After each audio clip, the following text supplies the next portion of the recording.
Boa noite. Boa noite, Marcos. Boa noite, doutora Rita. Como vai?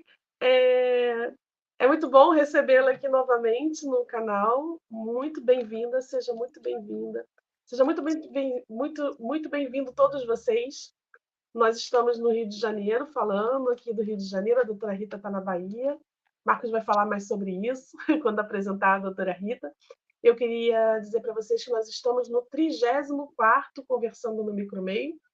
Esse projeto foi uma ideia, né, de divulgar ciência, né, compartilhar, trazer os nossos convidados aqui para conversar com vocês. Então, aproveitem, mandem pergunta pelo chat, participem, e eu vou deixar aí com o Marcos para apresentar e falar um pouquinho mais do canal. Muito obrigada a presença de todos. Marcos Vinícius. Boa noite a todo mundo, Janaína, doutora Rita, todo mundo que está online com a gente, todo mundo que vai ver a gente depois no YouTube. Boa noite, segunda-feira, 7h32, aqui no Rio de Janeiro. Agora está bom, não estamos mais em clima de deserto, mas o verão... inverno, né? O verão volta amanhã, então a gente não tem inverno. Aqui no Rio só tem duas temperaturas, é quente e muito quente. Então voltaremos à programação do muito quente a partir de amanhã. Bom, doutora Rita Terezinha de Oliveira Carneiro, bióloga, está falando com a gente diretamente do interior da Bahia, para a gente. É uma honra estar aqui com a senhora aqui. Doutora Rita Terezinha vai se apresentar depois, fazer uma mini apresentação. Ela é da Fiocruz, trabalha na Fiocruz lá no interior da Bahia. E ela retoma, né, Janaína, aqui ao nosso canal e vem com um assunto bem legal, que é sempre interessante a gente sempre retomar esse assunto, que é justamente resistência bacteriana. A gente nunca cansa de aprender alguma coisa, né? Então a pandemia silenciosa, ela acontece, então todo mundo hoje em dia está falando sobre isso, todo mundo está falando, né, da gestão de antibiótico, né, stewardship, e tem tudo a ver com a resistência bacteriana, que a doutora Rita vai falar com a gente agora nessa próxima hora, 1h30, estamos aqui preparados para, se tiver muita pergunta, faça sua pergunta aqui no chat da gente.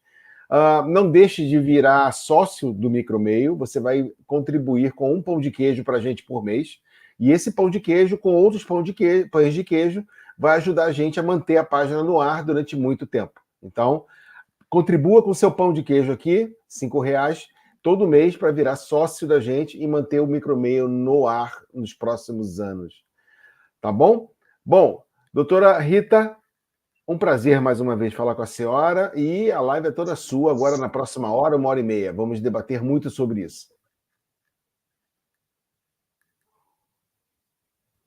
Oi, gente, boa noite. Muito obrigada pela receptividade sempre, de Jana, de Marcos. Bom, para fazer a projeção da apresentação. Já está.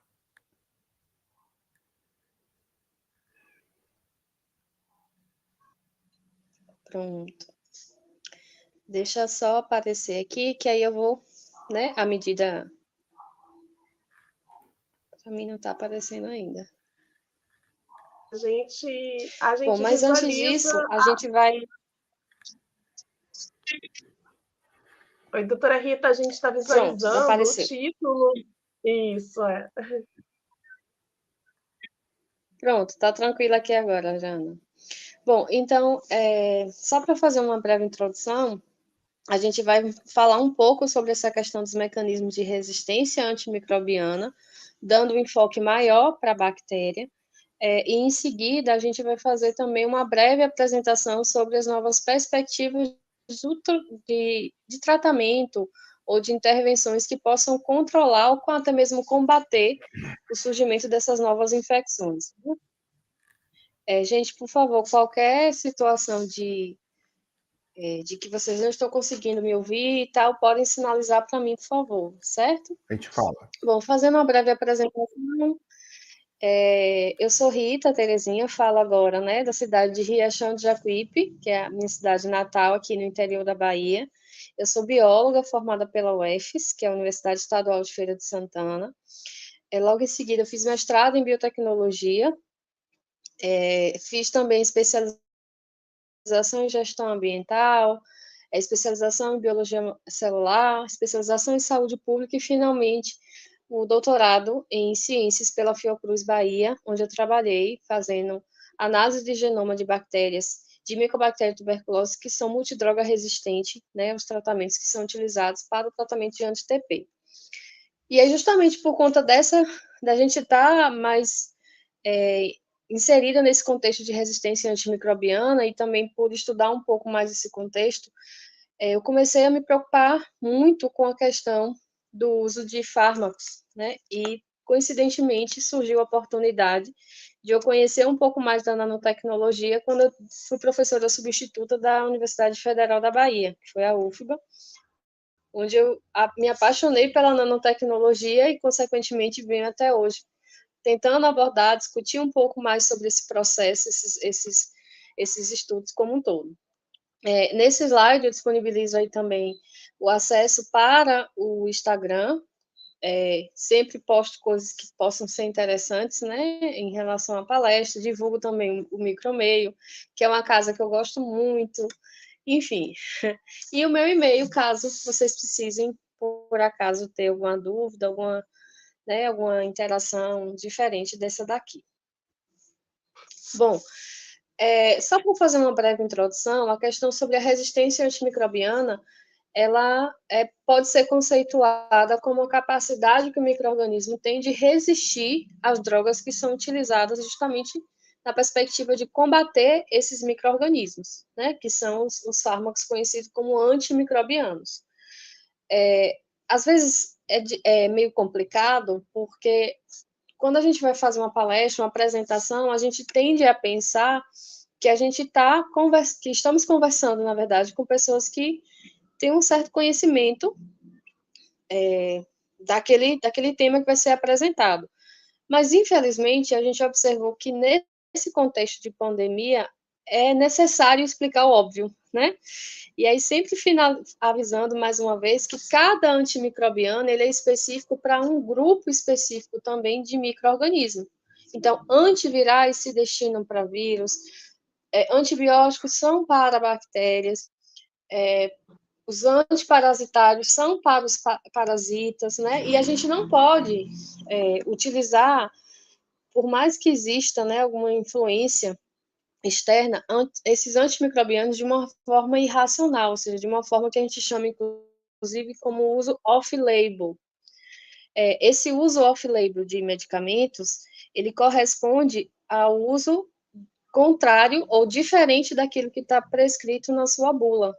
E é justamente esse uso off-label de medicamentos que tem contribuído também para esse processo de resistência antimicrobiana. Só para ficar mais claro, e aí eu aproveito para exemplificar, né? Por exemplo, o uso de medicamentos como antiparasitários na perspectiva de prevenir ou tratar a infecção pelo SARS-CoV-2, como aconteceu na pandemia. A ivermectina, por exemplo, é um tratamento que até então não se teve uma comprovação quanto à sua eficácia, sua segurança para a prevenção do vírus. Então, utilizar o antiparasitário para prevenir ou até mesmo tratar uma infecção viral é o que a gente chama de uso off-label, ou seja, não se destina, aquela droga foi utilizada de forma diferente do que consta na sua bula, né? Então, o uso indiscriminado dessa droga tem favorecido a ocorrência de maneira mais demasiada das infecções antimicrobianas. E mais futuramente, mais para frente, vocês vão ver as formas como essa resistência pode surgir. E aí, de maneira mais geral, alguns autores eles caracterizam que esse fenômeno da resistência ele pode acontecer, né, por dois processos, ou por uma causa primária ou por uma causa secundária. E é nessa causa secundária que a gente tem um papel primordial nesse fenômeno, né, como a gente vai discutir. O que é importante destacar também é que, a dependendo da forma como essa droga vai agir, a bactéria ela também vai no sentido de sobreviver àquele medicamento, né? E é importante destacar que a bactéria, considerando a resistência secundária, ela só se torna resistente quando ela entra em contato com a droga, né, se ela nunca entrar em contato, não interagir com o fármaco, é muito provável que ela não venha a se tornar resistente. E é comum também, no caso, para alguns estudantes que estejam ainda, né, porventura, iniciando o seu conhecimento nessa vertente, a gente tem a impressão de que a resistência ela é sempre benéfica para a bactéria, porque ela, obviamente, né, ela está se tornando forte contra aquilo que teoricamente iria afetá-la. Só que tem um detalhe, para uma bactéria se tornar resistente, existe o que a gente chama de custo biológico, ou seja, ela tem que mudar totalmente seu metabolismo, alterar algumas rotas para que ela consiga sobreviver a esse processo. E é nessa mudança de metabolismo que a gente pode ter, né, dois tipos de classificação. Uma resistência que possa, né, minimizar o efeito dessa droga sobre o metabolismo, ou a resistência total, né, que confere à bactéria ou o micro-organismo a capacidade de sobreviver de maneira mais integral, apesar do contato com a droga. Em outras palavras, a gente, né, considerando o efeito que a droga pode causar. Quando a gente tem algum antimicrobiano que consegue neutralizar parcialmente o metabolismo, a gente diz que é um efeito bacteriostático. Porém, quando se tem uma droga capaz de eliminar por completo essa bactéria, ou o micro-organismo que a gente está falando, eu vou colocar a bactéria porque, como eu disse inicialmente, é um enfoque maior que a gente dá. Né? Então, se a droga consegue, de fato, neutralizar essa bactéria, ela passa a ter uma ação bactericida. E a depender da forma como a bactéria se comporta, a gente pode ter uma alteração na sua rota enzimática ou uma alteração mais drástica para que essa bactéria consiga sobreviver, apesar de estar em contato com a referido fármaco. Nesse slide, a gente tem só alguns exemplos de como a bactéria pode adquirir essa resistência, né, se tornar resistente, como, por exemplo, a bomba de efluxo, que não sei se vocês conseguem observar, mas é como se fosse uma proteína de canal, uma proteína de membrana, que consegue colocar, né, jogar para fora a droga, ou o princípio ativo que foi assimilado pela bactéria. Lembra que eu disse que para a bactéria se tornar resistente, existe um custo biológico atrás disso? Ou seja, ela vai ter que se moldar, alterar toda a sua rota metabólica para, enfim, conseguir se tornar apta a sobreviver naquele processo. Então, em alguns casos, ela pode sofrer mudança na sua rota estrutural, na produção, por exemplo, de uma enzima, ou alterar o processo de transcrição, tradução, de alguns dos seus genes. Para a gente não adentrar demais ao processo, antes da gente abordar o fenômeno, só para a gente entender, então, como é que surge esse fenômeno da resistência.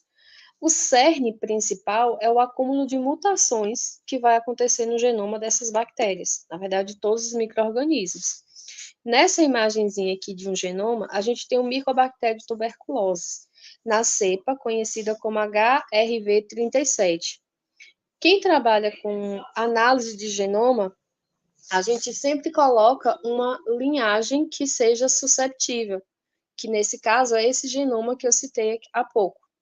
E aí a gente observa essa linhagem genoma como se fosse um padrão para a gente identificar quais as possíveis mutações que vão surgindo nas demais linhagens que a gente tem, né, contato. Se a gente observar, nessa imagem tem esses pontinhos vermelhos, não sei se fica tão claro, né, na apresentação, mas se for o caso, eu posso disponibilizar depois o PDF. Mas só para a gente entender. Então, a gente tem um genoma, como se fosse, entre aspas, o genoma original, que a gente vai ter lá as informações todas certinhas e tal. E aí, depois, a gente consegue fazer um comparativo, como se fosse um paralelo com as linhagens que se tornaram resistentes, para a gente verificar quais pontos daquele genoma surgiram, né, essas mudanças. E aí, os estudos, os microbiologistas, né, eles conseguiram evidenciar que esse acúmulo de mutações que vão acontecendo ao longo das gerações é o principal responsável por essa mudança no perfil metabólico das bactérias. Né? Outra coisa também que foi evidenciada são as mutações compensatórias. Como o nome diz, essas mutações compensatórias são mutações secundárias que surgem no sentido de compensar as mutações dos próprios genes de resistência, né? Por quê? Olha, só para tentar contextualizar de uma melhor forma. A rifampicina é uma droga, é um antibiótico, né, que ele tem a capacidade de atuar sobre a enzima RNA polimerase, que é uma enzima importante no processo de transcrição de genes. Para uma bactéria se tornar resistente à rifampicina, significa dizer que ela precisaria alterar a funcionalidade que essa RNA polimerase exerce no seu genoma. Como a gente sabe da centralidade da RNA polimerase, é óbvio que essa bactéria ela vai sofrer grandes mudanças. Mas quando a gente analisa o genoma de uma bactéria que se torna resistente à rifampicina, a gente observa também a presença de mutações secundárias. Essas mutações secundárias, elas surgem no sentido de, olha, como o que essa bactéria sofreu para sobreviver à presença da rifampicina foi uma coisa muito drástica, e ela precisa sobreviver, então, nesse caso, ao acaso, aleatoriamente, ocorreram outras mutações no sentido de garantir a sobrevivência daquela bactéria, apesar dessa mudança tão drástica que ela precisou sofrer. E um terceiro fenômeno também que explica o surgimento dessa capacidade de resistir às drogas são a epistasia, ou seja, a interação entre diferentes genes, que aí, né, permite com que a bactéria sobreviva, apesar de estar em contato com uma droga que teoricamente era para eliminar ou neutralizar o seu metabolismo. Então, de causa primordial, nós temos esses três fenômenos, ou seja, o acúmulo de mutações no genoma bacteriano ao longo das gerações, a ocorrência de mutações compensatórias e o fenômeno de epistasia.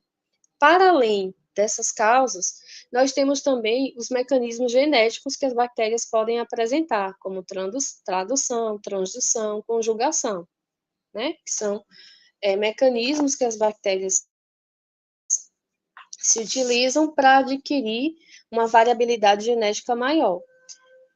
Pela questão do tempo, eu não vou me adentrar à questão das mutações em linhagens específicas.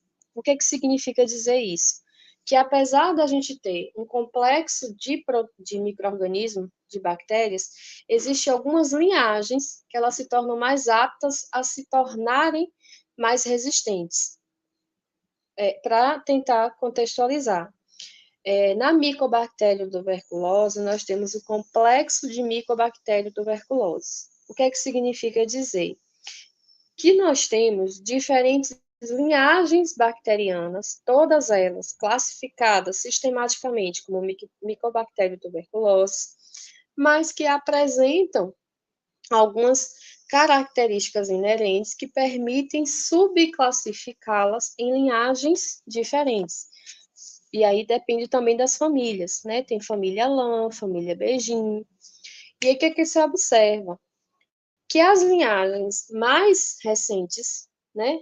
Existe uma linhagem mais ancestral e as linhagens que surgiram mais, vamos dizer assim, mais recentemente na linha do tempo do surgimento dessas bactérias. Essas bactérias que são mais recentes, elas estão mais associadas aos surtos de tuberculose resistente a drogas, registradas em todo o mundo. O que significa dizer? Que também por fenômenos de mutação, essas linhagens elas se tornam mais aptas a se tornarem resistentes do que outras inclusas no mesmo grupo familiar, né? Isso é o que a gente chama de linhagem é de mutação linhagem específica. Ou seja, só para a gente entender, é como se tivessem bactérias inclusas na mesma família, no mesmo grupo, só que se tornam mais aptas a serem resistentes. Para tornar talvez mais fácil, digamos, se a gente pegar, por exemplo, toda a espécie humana, todo mundo é Homo sapiens, mas tem algumas pessoas que têm uma maior facilidade de ficar maior tempo sem respirar embaixo d'água do que outras pessoas. Supostamente, né, considerando que se a gente pegar duas pessoas iguais, né, e que elas têm uma vivência relativamente comum, não seja treinado para aquilo, mas possivelmente alguém vai ter uma resistência maior do que outros. É algo parecido ao que acontece também no mundo microbiano, ou seja, algumas bactérias, elas apresentam características genéticas que lhes conferem uma capacidade melhor, nesse caso, a resistência aos antimicrobianos, né?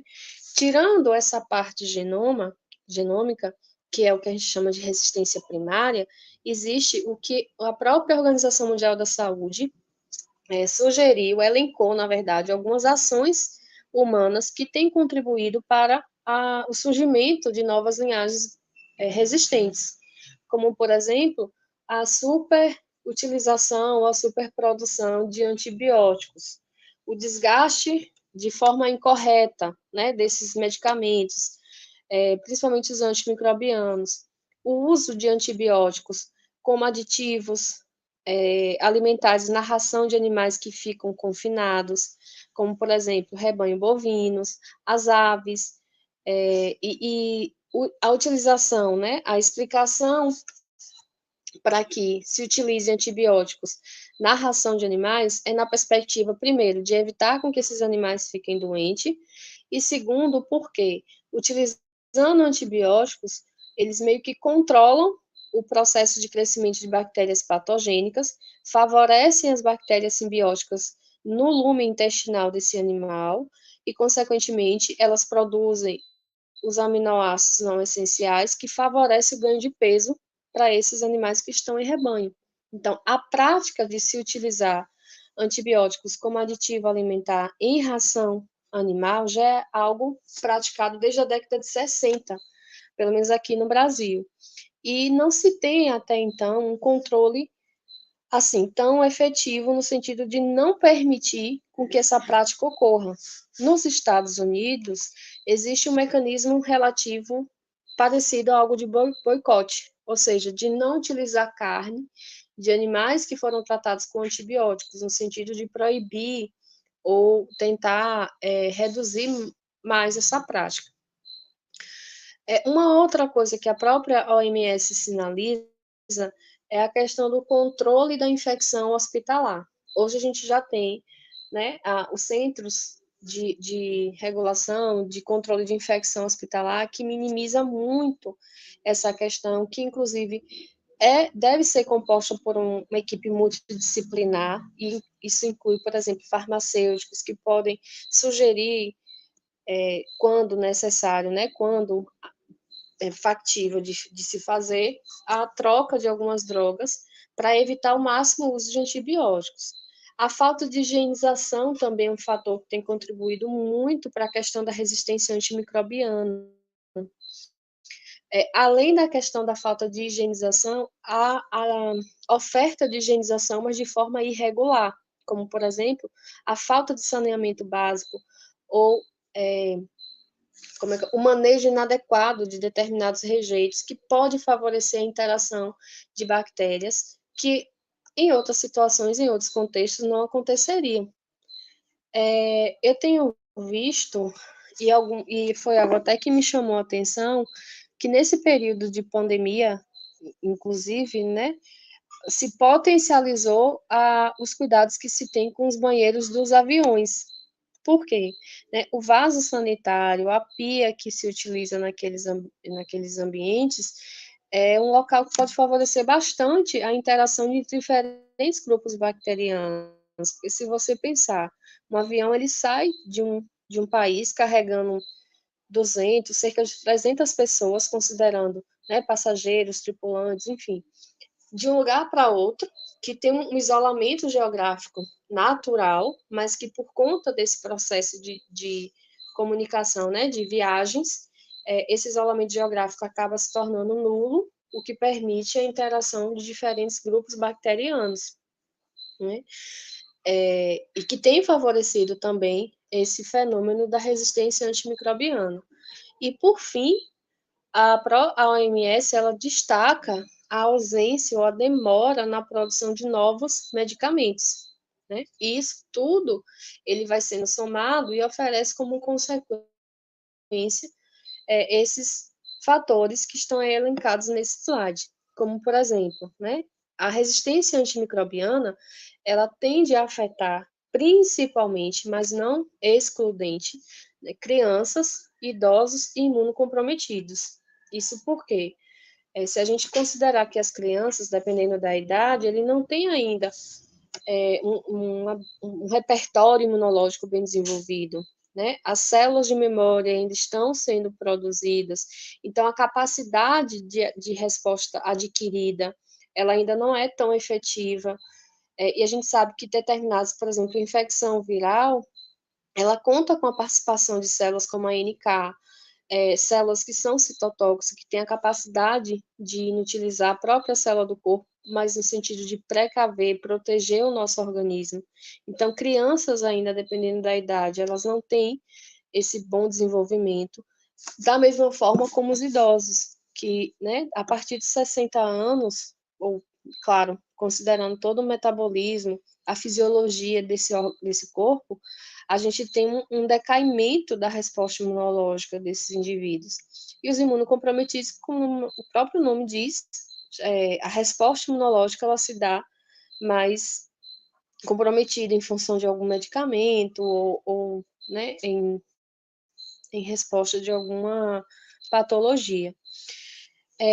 Se a gente comparar em termos de dois pacientes, né, que estão sendo tratados, um com uma linhagem mais susceptível e outro com uma linhagem mais resistente, a gente observa que o tratamento daquele paciente que está com uma linhagem bacteriana que resiste aos fármacos, ele é mais prolongado, ele é mais oneroso e, obviamente, que ele vai agredir mais o organismo, porque você passa a requerer drogas que são mais fortes, mais potencialmente danosas, que têm uma possibilidade de desenvolver uma hepatotoxicidade maior, a questão da falência, a interação medicamentosa, que são coisas que podem ocorrer ao longo desse processo. Nesse mecanismo, né, de transmissão dessa infecção, há também a possibilidade de ocorrer o surgimento de novas linhagens bacterianas. Por quê? Digamos que se você recebe um paciente... Eu vou falar da Mycobacterium tuberculose porque é o que eu tive mais contato. O tratamento, o esquema simples de tratamento, né, o esquema básico de tratamento da tuberculose, ela dura em média 6 meses. Você faz uso de um mix de drogas que consiste de 4 medicamentos diferentes. Se porventura esse paciente ele adquire uma linhagem que seja resistente, a duração do tratamento ele não é mais 6 meses, ele vai se prolongar por 18 meses. E, obviamente, aquela droga que já foi considerada como não mais apta a desenvolver, a defender aquele organismo, ela vai ter que ser substituída por outro medicamento. E esse medicamento ele vai ter um efeito maior, então ele pode, por exemplo, ao aparecimento de efeitos colaterais, ela pode se potencializar em função disso, e ocorrendo efeitos colaterais, então a gente tem uma chance de abandono maior, a chance de falência no tratamento também, e até mesmo a questão de você observar a interação de diferentes medicamentos, ocasionando uma debilidade maior para aquele organismo humano que está fazendo uso dos fármacos, né? O tratamento de infecções bacterianas, eles também vão impactar o meio ambiente. Por quê? Já é sabido que o corpo da gente não consegue metabolizar por completo o antibiótico que nós utilizamos. Então, os nossos resíduos, você vai eliminar um pouco dele, né? Então, na urina, a gente pode ter um resíduo de medicamento que foi processado lá pelos mecanismos, né? Pelo sistema microsomal do fígado, mas ainda assim fica uma parte desses resíduos que são lançados na rede de esgoto ou até mesmo no meio ambiente. E, obviamente, que, né? Isso vai criando uma cadeia, uma cascata de contaminação, tanto em loco, como também, né, a capacidade ou a possibilidade de levar esse processo de contaminação para outros locais. Considerando aqueles processos todos que eu falei, ou seja, a possibilidade de falência, a possibilidade de abandono, a real necessidade de se utilizar drogas que são mais danosas para o corpo, entre outros fatores, eles têm sido somados e, como consequência, é que pessoas que são afetadas por infecções resistentes, elas tendem a ter uma maior probabilidade de vir a óbito. Então, né, a própria OMS, ela divulga esse processo, que existe uma relativa, vamos dizer assim, uma correlação positiva entre o fato de você adquirir uma resistência por uma linhagem infectante resistente e a possibilidade maior de você vir a óbito em função dessa infecção, considerando, né, em comparação a uma outra pessoa que também tem uma infecção bacteriana, porém com uma linhagem que seja susceptível a alguma droga. E somando tudo isso, a gente tem como um fator econômico maior, que é o impacto causado nos cofres públicos, né? Porque o indivíduo ele vai precisar de um tempo de internamento maior, o tratamento se dá de forma mais severa, e tudo isso vai sendo somado, acaba impactando também tanto o fator social quanto econômico do país.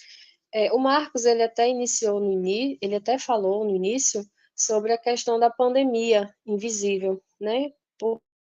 Porque naquele período em que a gente, né, a humanidade estava se preparando da sair desse contexto pandêmico, se começou a discutir muito e utilizar muito o termo pandemia. E eu acho que foi um momento propício que a própria OMS ela sinalizou que nós já vivenciamos uma pandemia de resistência antimicrobiana, só que é uma pandemia invisível, porque os casos estão acontecendo, apesar de serem casos registros, né, índices alarmantes, mas ainda assim não é algo que seja tão, talvez, factível ou palpável para todo mundo, mas o fato é que as infecções resistentes, elas já são reais, tanto é que bem antes do contexto de pandemia, ou seja, 5 anos antes, o então primeiro-ministro solicitou a um instituto que fizesse uma análise sobre as principais causas que poderiam afetar a população mundial nos próximos anos. E o resultado foi que, dentre as diversas possibilidades de doenças, como doenças coronárias, câncer, havia uma perspectiva de 10 milhões de óbitos em função das infecções existentes até o ano de 2030. E, além disso, além desse dado alarmante, ele observou que esses casos de infecção resistente, eles não se concentravam, eles não eram próprios de um determinado continente, mas eles se espalhavam de maneira não relativamente uniforme, porque a gente tem, eu falo assim, que eles se espalham de maneira equitativa, porque em todos os territórios, em todos os continentes, há pelo menos alguns casos de infecções existentes. Mas se a gente observar por esse gradiente de cor, a gente verifica que países africanos, né, tem uma escalinha aqui embaixo, eles têm um percentual maior, e também pelo símbolo, né, desse círculo cinza, o continente africano seria um dos mais afetados, mas não o único, em relação à ocorrência dessas infecções, de infecções existentes. E aí, aproveitando esse contexto, né, de definição do que seria uma pandemia, que é a ocorrência simultânea de casos da referida doença em diferentes territórios, a gente consegue observar pela imagem que, de fato, a infecção, né, as infecções microbianas existentes, elas já estão bem presentes na nossa vida. A gente falou da Covid, mas antes disso, eu me lembro que no início do ano a gente tinha no Instagram, em algumas redes sociais, sempre tem uma modinha, né, nessas redes sociais, e aí em 2019 veio uma que me chamou muita atenção, que foi essa mudança daí. Em 10 anos, a gente vê a mudança do perfil de resistência de algumas bactérias, né? A gente vê uma placa de Petri com um disco com um antibiograma em 2009, a gente via o halo de inibição relativamente grande, bonito, né? E que eles praticamente não existiam quando se verificava o crescimento de bactérias 10 anos depois, ou seja, em 2019, essa resistência antimicrobiana já era bem característica, e se a gente observar, poucos antibióticos, de fato, eram eficazes no controle ou no combate dessa bactéria. Isso, gente, como eu disse, foi no início do ano. E se a gente se recorda, os primeiros casos de Covid só vieram ser registrados ou ficaram conhecidos no final de novembro, início de dezembro de 2019. Então, significa dizer que o problema das infecções existentes, ela antecede até o próprio problema da Covid, né? Porém, esse contexto pandêmico, ele meio que antecipou aquela estimativa que foi feita em 2014, em relação à ocorrência de até 10 milhões de óbitos por infecções resistentes até 2050. Esse contexto pandêmico que a gente se referiu, na verdade, ele antecipa o processo para o ano de 2030. Ou seja, a forma como a gente se comportou, a gente, no sentido a humanidade se comportou durante a pandemia de Covid, ela antecipou em 20 anos a ocorrência de 10 milhões, a perspectiva de ocorrência de 10 milhões de óbitos em função das infecções existentes. E aí, na perspectiva de explicar esse fenômeno, claro, né, além do óbvio, que foi aquilo que a gente começou a falar, né, do uso off-label de alguns medicamentos, do uso irracional de antibióticos, e é sempre bom a gente destacar que a antibiótico terapia, ela foi proposta para os pacientes que tinham a COVID, no sentido de preservar as infecções respiratórias, considerando aqueles pacientes que estavam em estado crítico. Por quê? Por mais que a gente não tenha uma vivência nesse ambiente de UTI, a gente, pelo menos, né, pode imaginar o quanto invasivo é o processo de um catéter, do processo de intubação. E todo esse mecanismo de você colocar um objeto dentro do seu corpo, por mais que tenha um ambiente todo controlado, é passível de oferecer infecções, né? Além disso, tinha pacientes que de fato precisavam usar um antibiótico. O problema foi que essa perspectiva terapêutica, ela saiu do campo clínico e caiu no campo, né, que a gente chama social. E as pessoas, no efeito manada, de desespero, querer, né, se precaver de uma doença que até então era totalmente desconhecida e ainda é, porque a gente não conhece todos os seus efeitos, começou a fazer um uso de maneira irregular, demasiado, dos antibióticos. Então, isso a gente nem vai discutir aqui, porque é uma coisa que já é bem esclarecida, que isso vai ter uma repercussão. Mas o que me chama a atenção nos meus estudos foi uma publicação que foi feita no final de 2022, e eles alertavam principalmente para o continente indiano, para os países indianos, que a oferta de álcool, ou de todas aquelas substâncias que poderiam ajudar, como sabão, ou outras, né, possibilidades de evitar o contágio pelo SARS-CoV, eles sinalizavam como que é importante, além de você ter o uso adequado, você utilizar de maneira adequada o álcool 70. E aí eles sinalizam, falando, né, sobre principalmente a importância de utilizar o álcool 70 em comparação ao álcool absoluto. E como utilizar, né? Por quê? O que é que os autores sinalizaram? É importante destacar que esse trabalho ele foi publicado no Jornal Internacional de Doenças Infecciosas. E eles alertaram o seguinte, que por conta desse processo, desse período pandêmico e do processo de mau uso do álcool em gel, isso muito provavelmente contribuiu para o aparecimento de linhagens resistentes que vão estar compondo a microbiota, não no sentido microbiota do nosso corpo, né, mas os micro-organismos que vão estar em contato melhor, com os micro-organismos com que a gente vai entrar em contato futuramente são aqueles que são os mais resistentes. Eu não sei se na projeção fica clara, mas aqui nessa imagem de baixo, ele tem até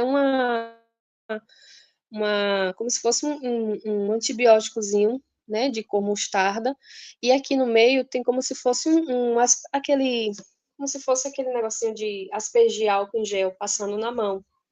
E aí os autores, eles fazem como se fosse uma ilustração, né, quanto ao uso inadequado dos antibióticos e como que o uso dessas substâncias de limpeza foram usadas de maneira inadequada, vamos dizer assim, o potencial que essas duas ferramentas tiveram para garantir com que as bactérias se tornassem resistentes.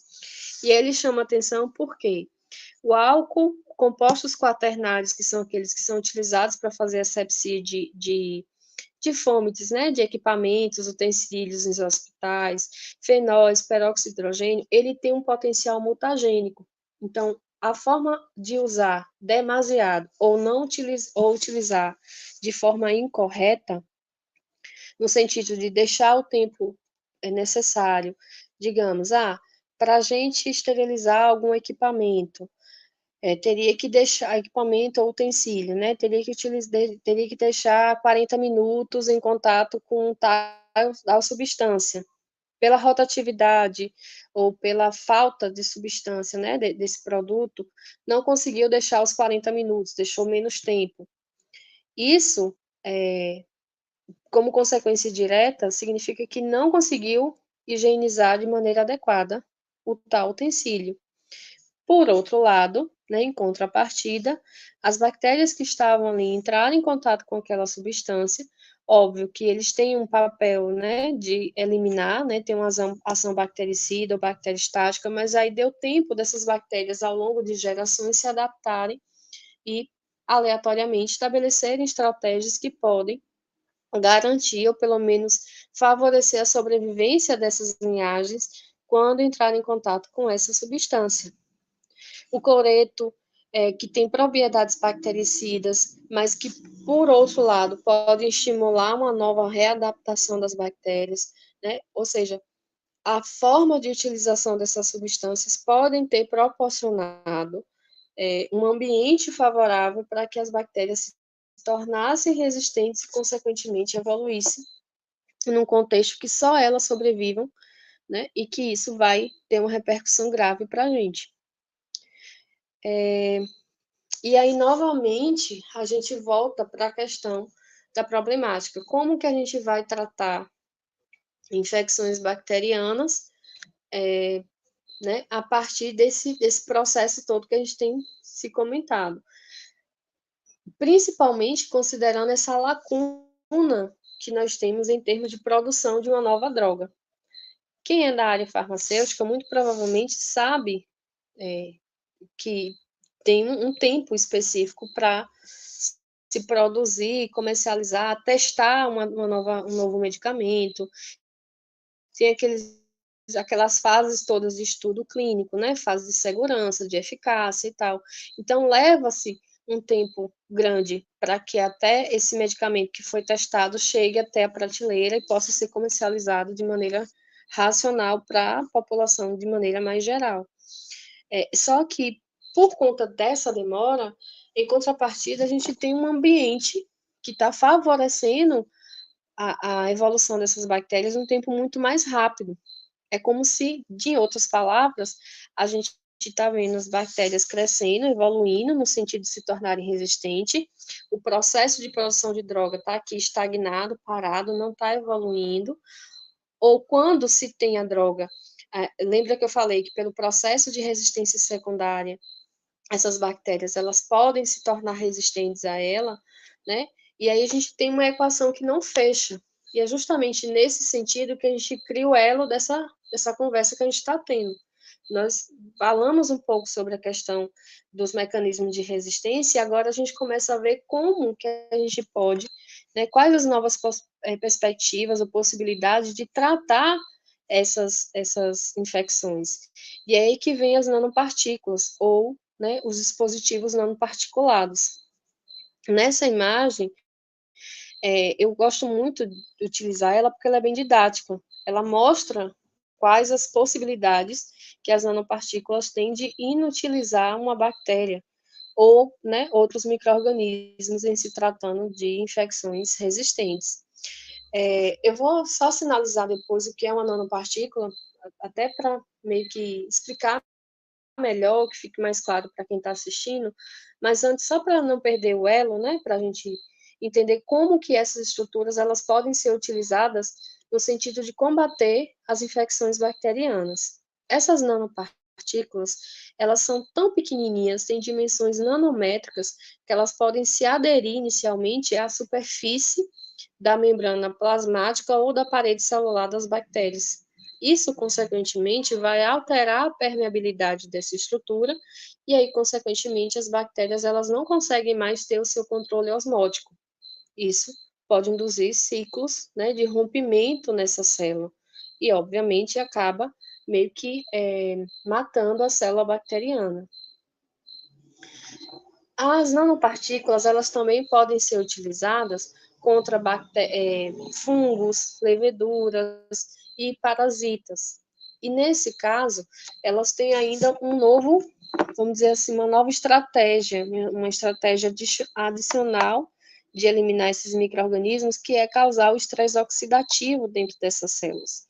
Porque essas nanopartículas elas podem interagir com a mitocôndria fúngica, né, ou seja, da célula do fungo, induz um estresse, uma alteração, e aí, consequentemente, essa mitocôndria tendo a sua atividade alterada, ela, por consequência, acaba alterando também toda a funcionalidade da célula microbiana.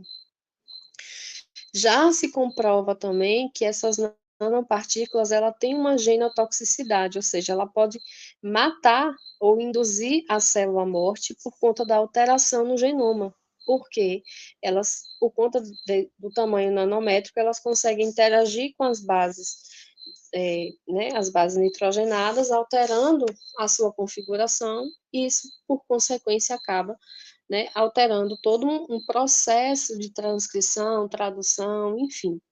Então, as nanopartículas, elas têm essas possibilidades, né, essas estratégias de intervenção junto às células microbianas no sentido de eliminar aquele agente agressor. E aí a gente agora, né, introduz o conceito do que é uma nanopartícula. O nanômetro é uma medida de tamanho que ela, na verdade, equivale a 10 elevado a nono de 1 metro. Ou seja, ele é muito pequenininho, tão pequenininho que ele é considerado como a última fronteira subatômica. Ou seja, antes do nanômetro, né, das nanopartículas, nós temos aí estruturas que são consideradas como macro, micro, mas depois da estrutura nanométrica, a gente só tem aquilo no estágio de átomos, né, de configurações subatômicas. Tanto é que hoje já se considera como a quinta revolução industrial a utilização da nanotecnologia. Estamos aqui falando sobre o uso dela na questão do combate às infecções existentes, né, das infecções existentes, mas nós utilizamos a nanotecnologia e nem percebemos, né? Televisão de tela plasma, aquelas televisões mais fininhas, os celulares que são mais rápidos, mais ágeis, né? Hoje já se fala sobre a questão de estrutura dos carros, né? Que a indústria automobilística utiliza bastante, questão de cosméticos, enfim, se a gente fosse destrinchar aqui o uso da nanotecnologia, teria muitas vertentes de utilização dessas nanopartículas. Mas aqui, então, só para a gente observar que eles são considerados, inclusive, o termo nano, ele, né, é equivalente no grego como se fosse anão, porque ele é tão pequenininho, que ele é como se fosse a última fronteira mesmo, antes de chegar na estrutura atômica. Deixa eu ver, passou. Tá, passando. Bom, e aí, para ser considerada nanométricos, né, elementos nanométricos, se convencionou estabelecer um padrão, né, que seria de 1 até 100 nanômetros de um determinado material que antes é encontrado na natureza, numa escala macro, que é o que a gente chama de Book, mas que ele pode ser fragmentado até alcançar essa escala aí nanométrica. O que a gente chama atenção com esse asterisco? Que não é só o fato de você ter um equipamento, um equipamento não, né? Um material na escala nanométrica, ou seja, que ele tenha uma nanopartícula numa escala de 1 até 100 nanômetros, mas é também a possibilidade dele desenvolver propriedades que antes não existiam. Por exemplo, o ouro, como a gente conhece, né? Ele é um metal nobre, ele é encontrado na natureza em escala macro, que é o que a gente chama de Book, mas quando ele está no tamanho, como a gente encontra na natureza, ele não tem as mesmas propriedades, as mesmas funcionalidades que ele adquire quando acontece o confinamento quântico, ou seja, quando ele é fragmentado e sai da escala macro para chegar na escala nano, né? As partículas nanométricas, elas apresentam a relação entre área e volume, principalmente no que se refere à energia superficial. Algumas dessas partículas, elas têm uma capacidade de reação, de reatividade bem maior em comparação a outras, justamente porque a capacidade dela sair de uma escala macro para reduzir e ficar numa escala micro permite com que a reatividade dessas partículas aumentem, tanto que garante o aparecimento de propriedades que não eram notáveis em outros processos, como, por exemplo, o ouro, na escala macro, ele não tem uma propriedade antimicrobiana, porém, quando a gente consegue colocar ele na escala nanométrica, ele já tem aquelas funcionalidades que nós falamos da imagem anterior. Toda vez que eu faço essa palestra, eu sempre trago esse trabalho que foi produzido pela professora Maria Elisa Expósito, né, e o professor Oswaldo, que foi uma sumidade em nanotecnologia aqui no Brasil e que infelizmente nos deixou, né, no ano passado. Ele era professor da Unicamp e ele era, como eu falei, uma autoridade nesse processo de nanotecnologia. Então, o que é que eles descobriram? Que alguns micro-organismos, eles têm a capacidade de secretar a enzima redutase, que, como o nome está falando, reduz elementos metálicos do tamanho macro até alcançar a escala nano, né? E nessa escala nano, pode-se utilizar essas partículas que foram obtidas de algum processo químico, físico ou biológico para utilizar em determinadas substâncias. Aqui, por exemplo, ele utilizou um fungo chamado de Fusarium oxyporium.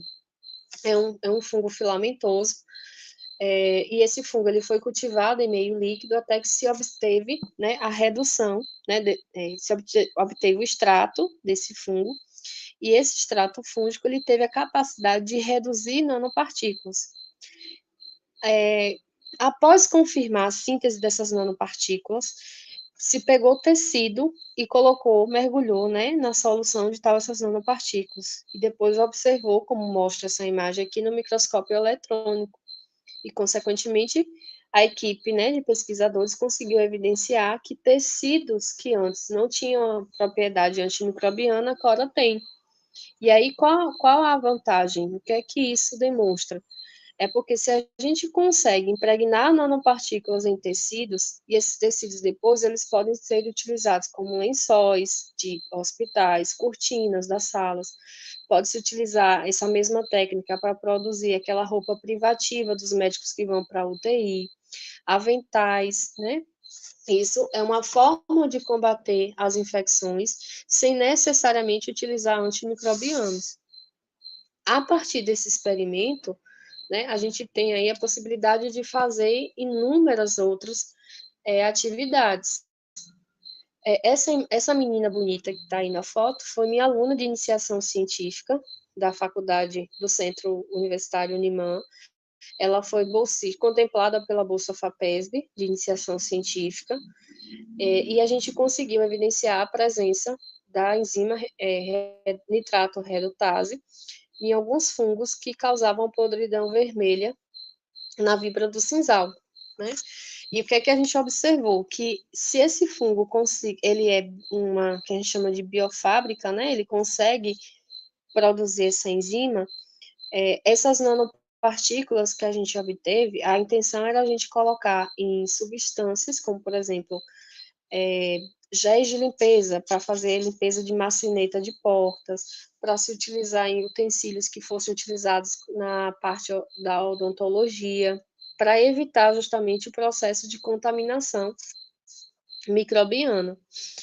E assim como a gente pensou, né, existem possibilidades relativamente simples de se obter as nanopartículas. E a gente tem 3 vias de síntese, né, de obtenção.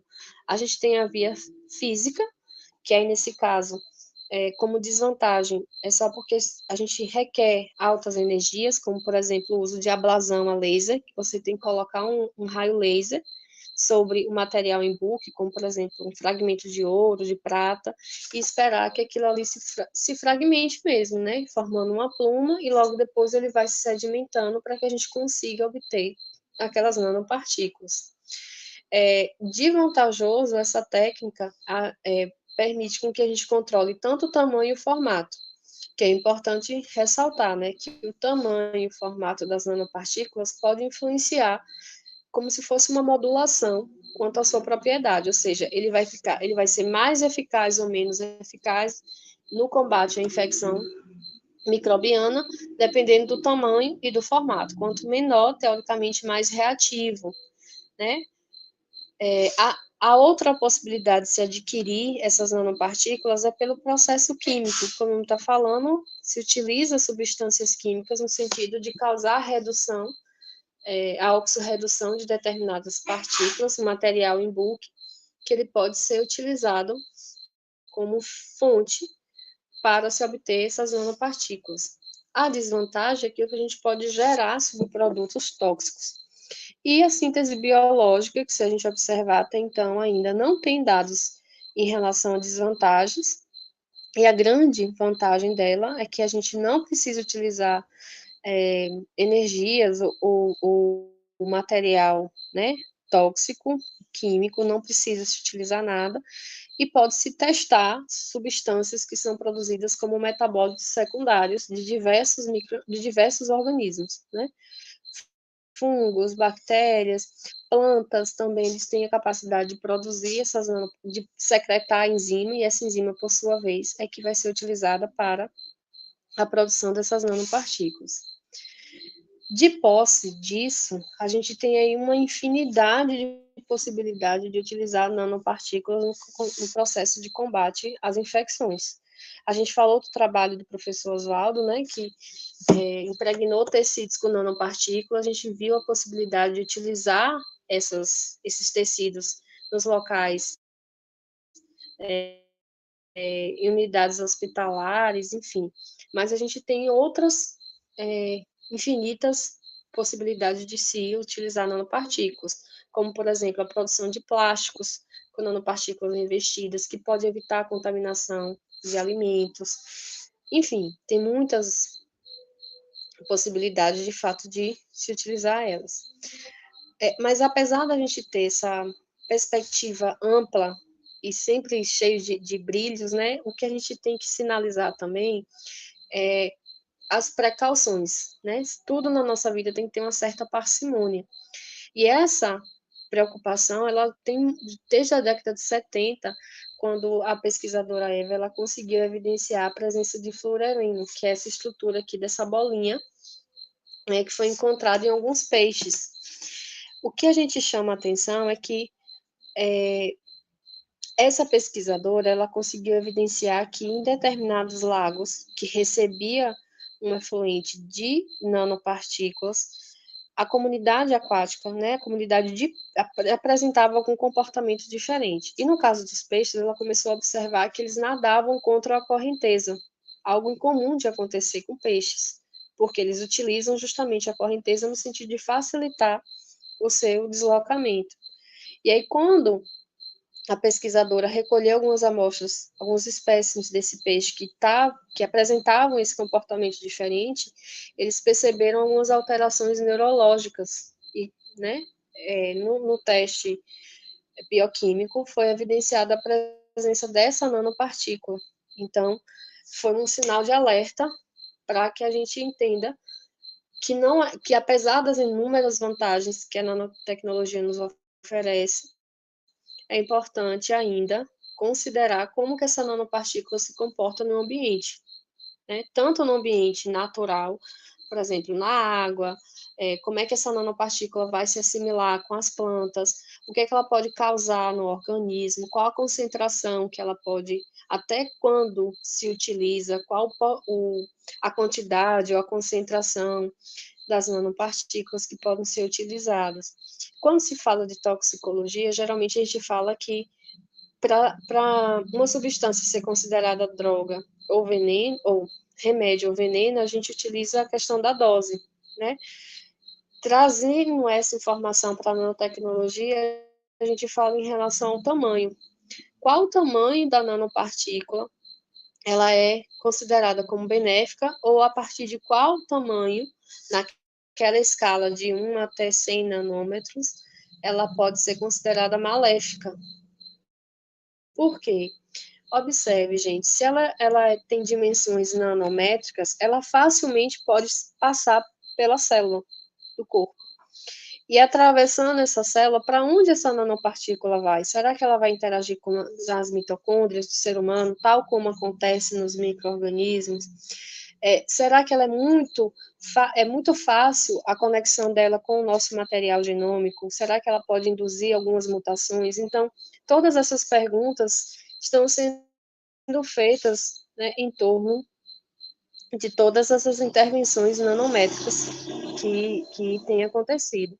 E aí vem a questão, né? Opa, passei, só falta aqui. Que para se chegar a uma resposta definitiva, é necessário estabelecer equipamentos que consigam tanto fazer a captura e a análise de estruturas em escala nanométricas, né?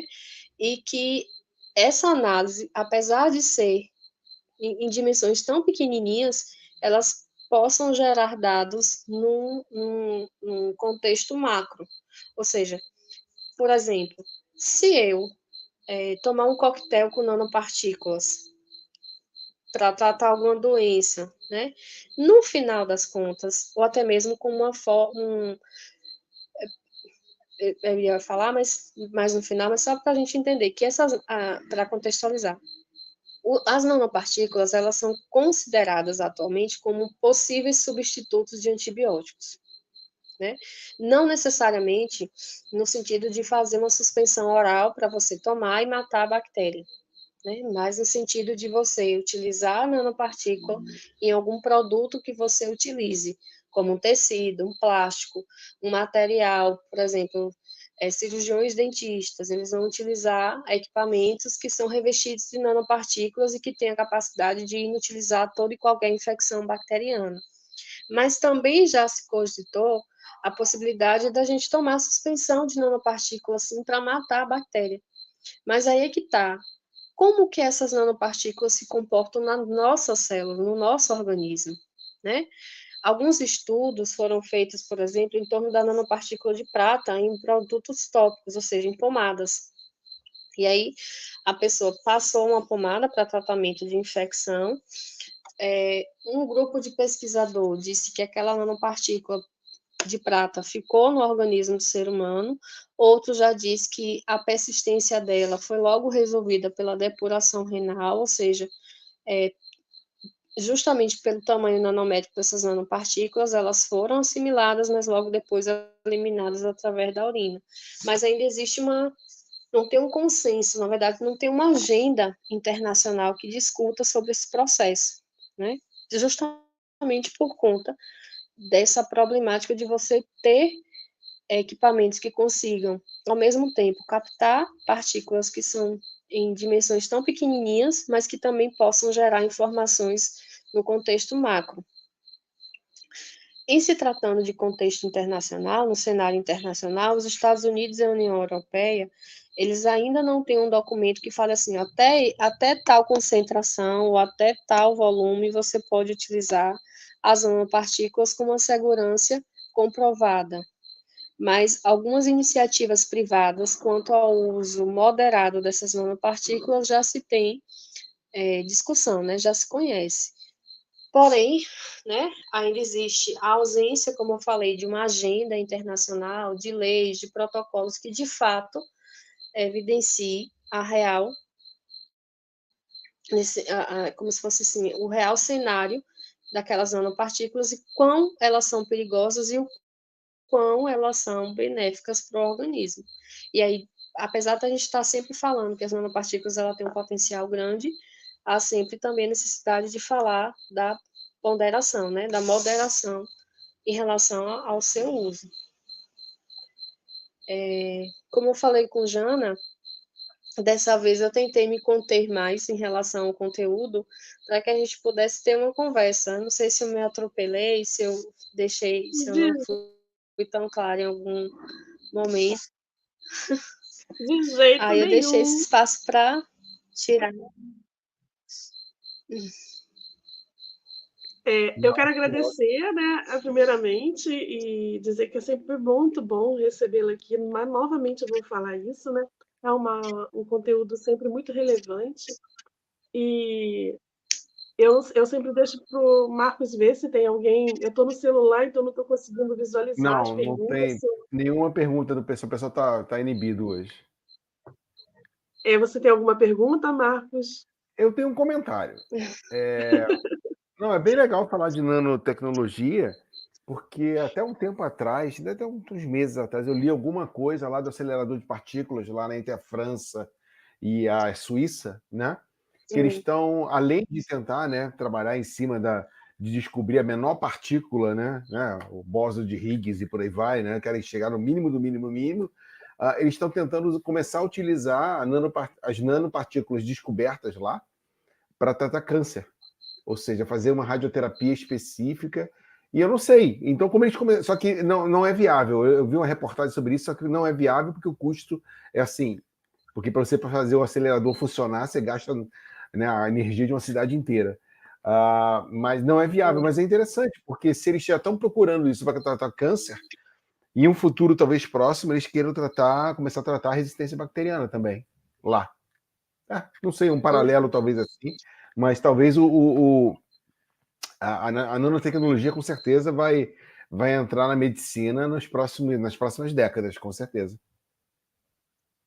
Na verdade, Marcos, ela já faz parte da que a gente chama de nanomedicina.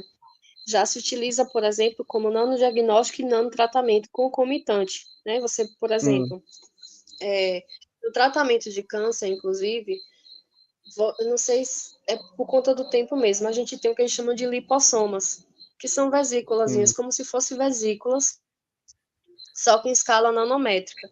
Aí elas são fechadas, são seladas, só que dentro dessas lipossomas, ou seja, dessas vesículas, vai o princípio ativo que vai tratar o câncer, né? O que acontece?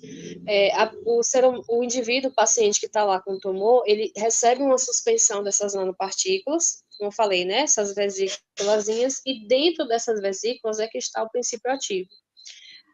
E eles são o que a gente chama de material inteligente, ou seja, eles têm memória de forma. Eles são fechados, porém, quando tem algum gatilho fisiológico, como alteração de pH, alteração de temperatura, essas nanopartículas vão lá e se abrem e liberam a droga sobre aquela célula tumorosa, né? A célula do tumor mesmo. Bem interessante. Então, o que acontece? Porque olha a diferença. Quando um indivíduo, né, ele se submete a fazer uma radioterapia, uma quimioterapia, eles acabam afetando as células que são saudáveis, infelizmente. Mas nesse caso, utilizando essas nanopartículas, elas são direcionadas para onde tem o tumor. Claro, ela vai circular na corrente sanguínea como um todo.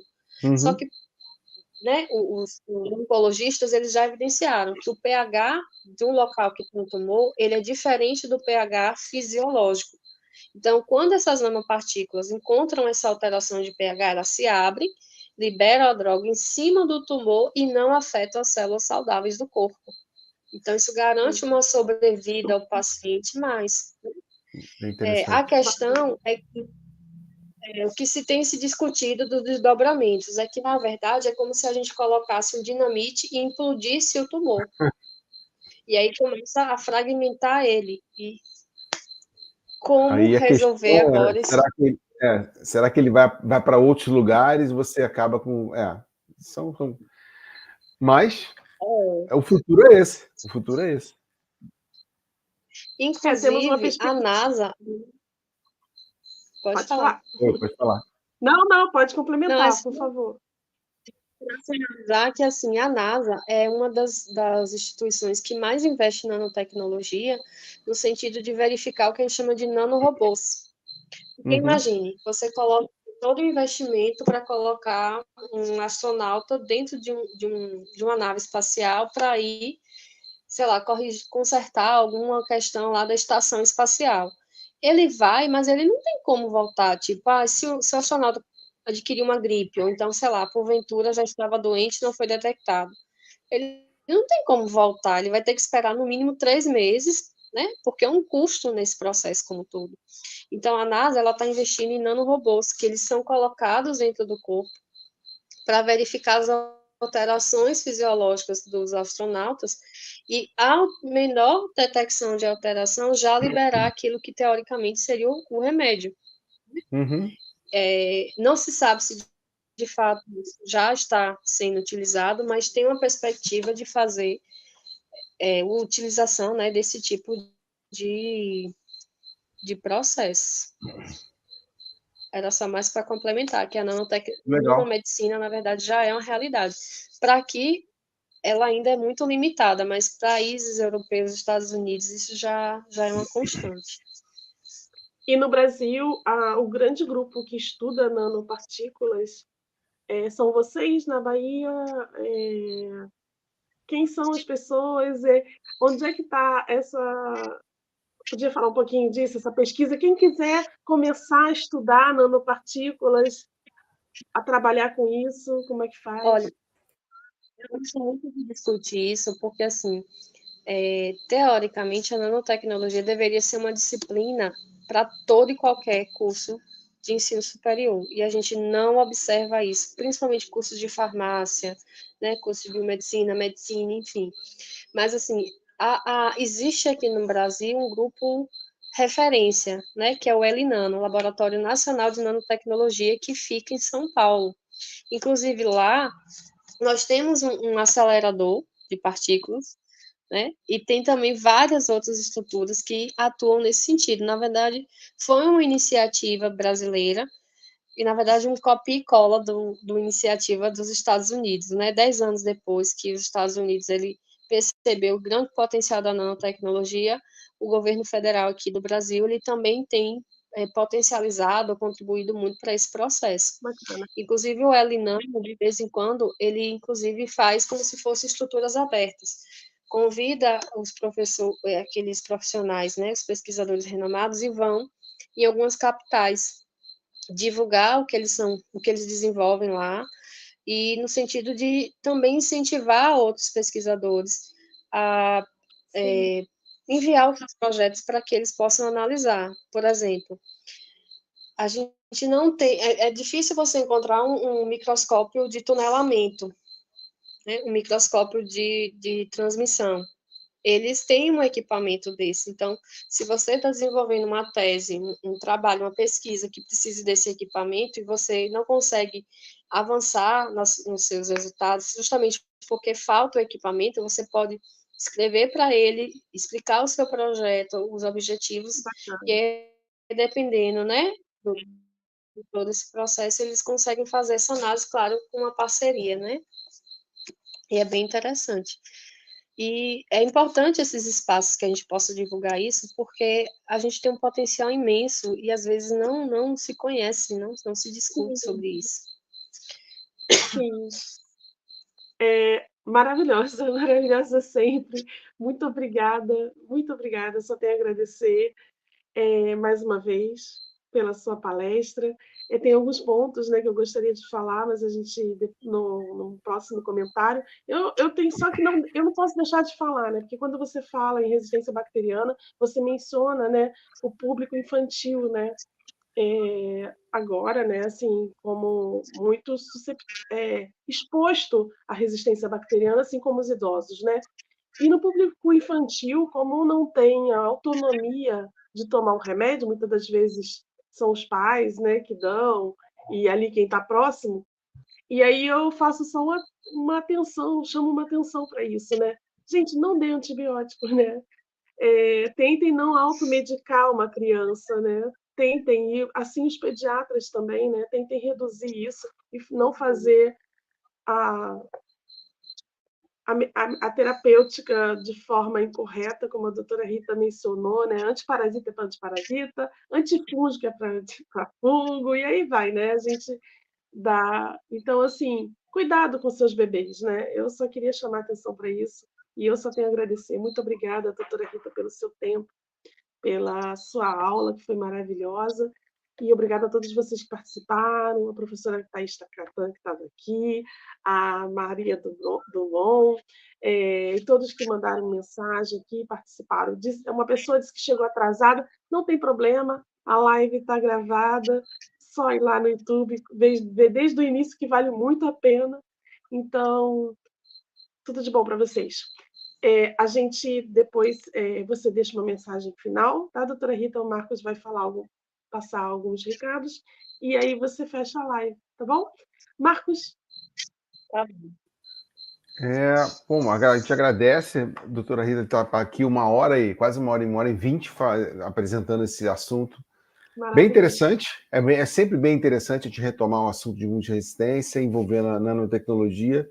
Sempre a gente pensar qual é o próximo passo que a gente vai ter dentro da medicina para poder combater, né, enfrentar o que o ser humano está enfrentando hoje, que vem por aí nas próximas décadas, né? Então, agradeço a todo mundo que está online aqui, agradeço a todo mundo que está no YouTube. A partir, quando a gente fechar essa live aqui, logo depois já está disponível no YouTube em 7 línguas para todo mundo ver a palestra da doutora Rita. Agradeço a todo mundo. Se inscreva no canal da gente, não deixa de se inscrever. Ajuda a gente a manter o canal aqui para próximos anos. Teremos a próxima live no dia 4, quinta-feira. E essa é hoje, segunda, e na quinta, tá? Já tivemos semana passada, a gente teve a semana inteira. Essas duas são palestras extras da gente. Agradeço a todo mundo que está aqui com a gente. Doutora Rita, a senhora fecha a live de hoje. Muito obrigado. Obrigada, Marcos, também. Bom, eu